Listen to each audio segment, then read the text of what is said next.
우리 4절 말씀을 다시 한번 보겠습니다. 4절입니다. 골짜기마다 도두어지며 산마다 언덕마다 낮아지며 고르지 아니한 곳이 평탄하게 되며 험한 곳이 평지가 될 것이요. 아멘. 고대 중동의 길들은 대부분 좁고 평탄치 못한 길이었습니다. 그래서 왕이 어딘가 한번 행차하면 선발대가 먼저 가서 무엇을 하냐면요, 길을 만듭니다. 길을 평탄하게 하는 것이죠. 왕이 온다는 소식을 알리면서 그 사람들, 지역 사람들이 함께 왕이 오니까 길을 도두고 산을 깎고 그리고 길을 만드는 일을 하게 되는 것이죠. 움푹 파인 골짜기 같은 곳을 메우고 튀어난 산은 또 깎고 해서 그 고르는 작업을 하는 것이죠. 그래서 여기 나오는 지형을 설명하는 표현들, 즉 골짜기, 산, 언덕, 평지, 이게 여러분 그냥 지형만을 뜻하는 것이 아니라 영적인 의미는 우리의 마음의 상태라는 것이죠. 우리의 영혼의 상태. 바로 주님의 길을 예비하는 데 실제적으로 유대 땅을 부수고 메우는 일은 필요하지 않습니다. 주님 오실 길을 예비하는 것은 영혼의 상태를 손봐야 하는 것이죠. 예수님을 맞이하기 위해서는 우리의 마음의 상태가 중요하다는 것을 말씀하고 있습니다. 그래서 예수님의 그 생명의 말씀이 우리 안에 들어올 수 있도록 우리는 늘 우리의 마음의 밭을 기경해야 하는 것이죠. 골짜기마다 도두어질 것이다. 바로 마음의 골짜기. 마음의 골짜기가 무엇이겠습니까? 가난하고 약하고 또 열등감이 많고 기가 죽어있는 사람들을 우리 가운데서도 열등감이 있을 수 있지요.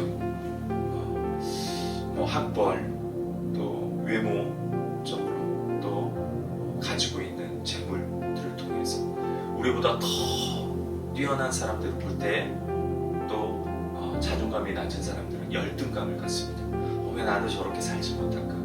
왜 나는 저렇게 뛰어나지 못할까? 나는 왜 이렇게 실패했을까? 그래서 열등감 속에 우리의 골짜기는 깊어진다는 것이죠. 늘 열등감은 상대적인 것입니다.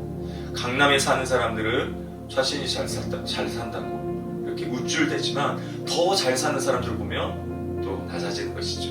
강남과 강북이 계속해서 이렇게 비교하며, 또 우리 광주만 해도 동선동에 사는 사람들, 저 이렇게 큰 집에 사는 사람들, 수안지구에 사는 사람들, 이렇게 비교하면서 우리는 열등감을 갖습니다. 인류대학, 이류대학, 삼류대학 하면서 수많은 또 대학들은 분류되어 있고 열등감을 가지게 됩니다. 이것이 하나님의 은혜를 받는데 하나님의 뜻에 순종하고 헌신하는데 큰 장애가 되는 것입니다. 우리는 하나님 안에서 한 공동체로, 한 가족으로 세워졌습니다. 누구 하나 잘나고 못나고 그런 게 아니라 하나님은 그 사람에게 맞는 그 달란트를 주시고 재능을 주시고 또 장점을 주시고 하나님의 나라와 영광을 위해 그 사람 한 사람을 사용하시는 줄로 믿습니다. 내가 부족한 것은 그 다른 사람이 가지고 있는 것으로 채워지고, 또 우리는 늘 그렇게 생각해야 하면 내가 가지고 있는 것은 그 사람이 가지고 있지 않다면 함께 채워주고 또 나눠주고, 또 내가 가지고 있지 않는 것은 그 사람이 가지고 있다면 칭찬해주고 또 격려해주고, 그래서 한 몸으로 이루어지는 것이죠. 손만 뛰어나다고 다 되는 것이 아닙니다. 발도 뛰어나고 또 머리도 뛰어나고 함께 한 몸이 건강하게 될 때 주님의 그 몸된 교회는 아름답게 세워지는 것과 같다라는 것입니다. 또 산마다 언덕마다 낮아질 것이다 라고 말씀합니다. 반대적인 것이죠. 산마다 언덕마다 튀어나온 자신의 교만, 이 교만을 깎아 부시고 낮아지게 한다는 것입니다. 교만한 사람들의 특징이 무엇입니까? 자기가 하나님인 것이죠. 하나님에 보이지 않습니다. 동일한 것이에요. 열등감을 갖거나 자만심을 갖거나 다 나만을 보는 것이죠.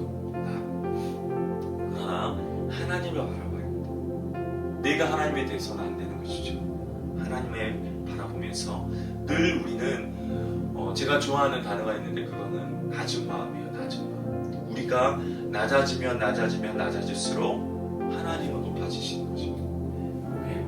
그래서 우리는 늘 엎드리고 겸손하게 엎드리고 나는 부족합니다. 나는 연약합니다. 그러나 하나님은 강하십니다. 하나님은 전능하십니다. 위대하십니다. 하나님을 높여드릴 때 하나님의 영광을 받으시고 부족한 나를 통해서 일하시는 줄 믿습니다. 그렇기 때문에 우리는 겸손해야 합니다. 이 언덕과 같은 산과 같은 나의 교만, 나의 자만심을 부시고 낮아짐을 통해서 하나님을 높여드리는 것입니다.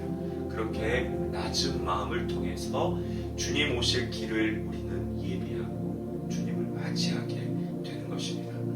그리고 본문에 이어서 고르지 아니한 곳이 평탄하게 되며 험한 곳이 평지가 될 것이다 라고 말씀합니다. 마음이 뒤틀려 있는 사람, 냉소적이고 부정적인 사람들, 예민하고 또 상처가 많은 사람들, 이 마음이 평지가 될 것이다 라고 말씀합니다. 우리 안에 여러 가지 마음들이 늘 범민하고 수많은 마음들이 왔다 갔다 하는 것이죠. 때로는 내 마음이 갑자기 막 힘들고 때로는 막 짜증이 나고 또 외롭기도 하고 갑자기 우울하기도 하고 이런 환경을 보면 짱짱나고 막 힘들고 짜증나고 벗어나고 싶고 이럴 때가 많이 있지 않습니까? 그럴 때 우리는 하나님 바로 예수님께 집중해야 합니다. 무슨 말입니까? 우리 마음은 늘 갈대가고 흔들리고 또 어떤 상황을 맞이하면 정말 포기하고 싶고 외롭고 죽고 싶을 그런 감정까지 있을 수 있다는 것이죠. 그때 예수님께 집중하라라는 것입니다. 십자가를 붙들라라는 것이죠. 예수님을 바라보고 예수님의 십자가를 의지하며 나가면 우리 마음이 평안하게 되는 것입니다. 평탄하게 되는 줄 믿습니다. 바로 하나님께서는 우리의 마음 고르지 아니한 그 마음, 험한 곳, 그 마음을 평탄하게 해주시는 것입니다. 그래서 그 마음, 예수님 그리스도께서 주시는 그 평안한 마음, 평탄한 마음을 가질 때야 예수님 오실 길을 우리는 예비할 수 있다는 것입니다.